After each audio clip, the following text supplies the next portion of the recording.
This is not a motivational channel. I have been in this journey for the last 6 years. My objective of making this channel is इस mentorship को follow करने की सिर्फ एक शर्त है और प्रीलिम्स क्लियर करने के 4 मेजर फैक्टर्स हैं। UPSC questions are unpredictable but topics are not. इसमें मेरा फायदा है, आपका नहीं है। So this is the road map for the upcoming 140 days. Hi everyone, Nilapalli this side and welcome to my YouTube channel Live Ideas. First of all, this is not a motivational channel and not a daily aspirant blog. This is a mentorship channel for all the aspiring UPSC aspirants in which we will sincerely, seriously, concisely and consistently prepare for the upcoming UPSC prelims 2025. My passion towards teaching helped me as a plan B. I have been in this journey for the last 6 years and I have also watched toppers videos and also those who couldn't clear this exam and the reason why. Here I will discuss all the insights and my experience to help you succeed in this exam, and for more, read the description below. My objective of making this channel is to prioritize, minimize, concise and strategize the topics for you. And this video will be bilingual. So let's get started. इस mentorship को follow करने की सिर्फ एक शर्त है कि आपका मेंस का सिलेबस एटलीस्ट पूरा एक बार कंप्लीट हो चुका। I will tell you the reason why later. This series is solely for the prelims और प्रीलिम्स क्लियर करने के 4 मेजर फैक्टर्स हैं। यदि हम उन पे काम नहीं करें तो हम डेफिनेटली गलत डायरेक्शन में जाएंगे, जिस पर हम इस वीडियो सीरीज में काम भी करने वाले हैं, जो कि है ये। नंबर 1 है सभी सब्जेक्ट्स के बेसिक्स पर स्ट्रॉन्ग होल्ड। वो हम कैसे करेंगे आइए समझते हैं। एग्जाम्पल के लिए मैं आपको बताता हूँ, हिस्ट्री अगर हम कवर करें तो टॉपर्स या फैकल्टीज हमें बताते हैं कि हमें स्पेक्ट्रम बुक पढ़ना है। स्पेक्ट्रम बुक में हमें पोस्ट इंडिपेंडेंस से पहले जितने भी चैप्टर्स हैं उन्हें कवर करना है, जो कि हैं 32 चैप्टर्स, जो कि कवर होते हैं 626 पेजेस में। पर हमें ये बात समझनी होगी कि जो ये 626 पेजेस हैं, दिस इंक्लूड्स मेंस ऑल्सो। हमें पीवाईक्यू एनालिसिस की इंपॉर्टेंस समझनी होगी और हमें समझना होगा कि इन सभी चैप्टर्स में से प्रीलिम्स में नहीं आता है। UPSC questions are unpredictable but topics are not. History का अगर हम पीवाईक्यू एनालिसिस करेंगे तो उसमें केवल 31 टॉपिक्स ऐसे हैं जहां से यूपीएससी क्वेश्चंस पूछते हैं। 31 टॉपिक्स के बाहर क्वेश्चंस नहीं जाएंगे, क्वेश्चंस आएंगे सिर्फ इनमें से। और ऐसे ही सभी सब्जेक्ट्स के मैं आपको बताऊंगा, जैसे पॉलिटी में 40 ऐसे टॉपिक्स हैं जहां से क्वेश्चंस पूछते हैं, ऐसे इकोनॉमी के, ज्योग्राफी एंड सो ऑन। तो हमें जब हम हिस्ट्री पढ़ रहे हैं तो 31 टॉपिक्स कवर करते हैं, वो सिर्फ कवर होते हैं 23 चैप्टर्स के अंदर।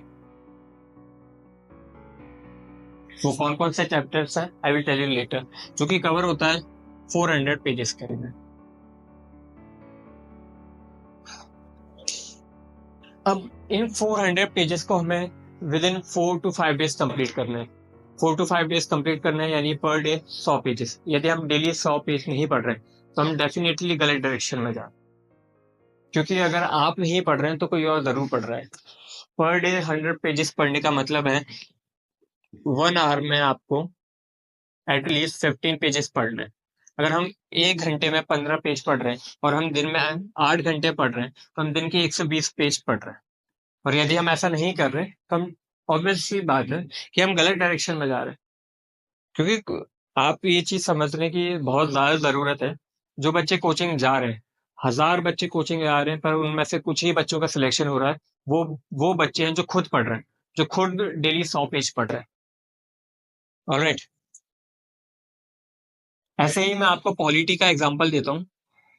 पॉलिटी में जो टॉपर्स और फैकल्टीज हमें बताते हैं कि हमें लक्ष्मीकांत पढ़ना है, जो कि 700 पेजेस की है।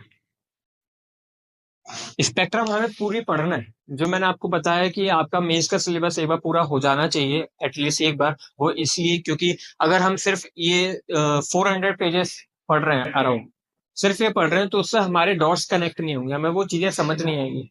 हम यहाँ पे प्रीलिम्स की प्रिपरेशन कर रहे हैं, इसलिए हम सिर्फ ये 400 पेजेस पढ़ रहे हैं। बट अगर हमें यूपीएससी प्रिपरेशन करना है तो हमें पूरा मेंस कवर होना चाहिए हमारा पहले से। अब सिर्फ 4 महीने बचे हैं और आप सोचो कि इन सिर्फ 4 महीने में पढ़ के हम ये एग्जाम क्लियर कर लें तो बाय लक आपका सिर्फ प्रीलिम्स क्लियर हो सकता है, मेंस और इंटरव्यू में जाके दिक्कत आ सकती है या संभवतः एक और अटेम्प्ट लग सकता है। ये थी सब्जेक्ट्स के बेसिक्स पे होल्ड हम कैसे करेंगे। अब हमें समझना है कि हमें मल्टीपल टाइम्स रिवीजन भी करना है। प्रीलिम्स के आने से पहले, और एटलीस्ट 3 टाइम्स रिवीजन तो मस्ट है। तो जो हम ये कवर करेंगे हिस्ट्री में, ये 400 पेजेस, पॉलिटी, इकोनॉमी, इन सबको अगर हम कवर करें तो ये हमारे कवर हो जाएंगे विद इन 2 मंथ्स।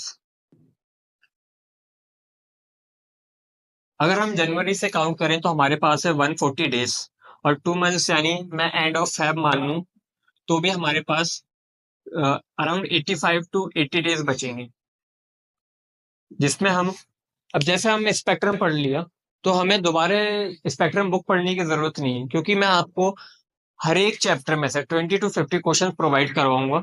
तो ऐसे इसमें 23 चैप्टर्स है, तो आपके पास अराउंड 600 टू 1000 क्वेश्चंस आपके पास होंगे। जब हम ये फैम एंड तक सारे सब्जेक्ट कवर कर लेंगे तो आपको दोबारा स्पेक्ट्रम या पॉलिटी के लिए लक्ष्मीकांत पढ़ने की जरूरत नहीं है, या फिर ज्योग्राफी के लिए दोबारा 11-12 के एनसीईआरटी पढ़ने की जरूरत नहीं है। हम दोबारा फिर वो 600 टू 1000 क्वेश्चंस को सॉल्व करेंगे, जो कि with in 2 to 3 days complete हो जाएंगे। तो उससे हमारी वो प्रैक्टिस वहां पे फुलफिल हो जाएगी। तो ऐसे हम मल्टीपल रिविजन्स भी कर पाएंगे। हम पर डे क्या पढ़ेंगे, कैसे पढ़ेंगे, किस चैप्टर में से कितना पढ़ना है, क्या पढ़ना है, वो मैं आगे आने वाली वीडियोस में सब बताऊंगा। सो this is the road map for the upcoming 140 days. देखिए, पढ़ना आपको खुद पड़ेगा। अगर मैं यहाँ पे हर एक चैप्टर को समझाने वाली वीडियो डालूंगा, इसमें बहुत सारी वीडियोस डालूंगा, तो इसमें मेरा फायदा है, आपका नहीं है। एग्जाम उसी का क्लियर हो रहा है जो खुद पढ़ रहा है। मैं आपको हर एक चैप्टर से बताऊंगा कि कहाँ से क्या पढ़ना है, कितना पढ़ना है, प्रीलिम्स ओरिएंटेड क्या है, प्रीलिम्स ओरिएंटेड फिलहाल नहीं क्या है। तो बने रहिए मेरे साथ इस चैनल पे and track the UPSC prelims together.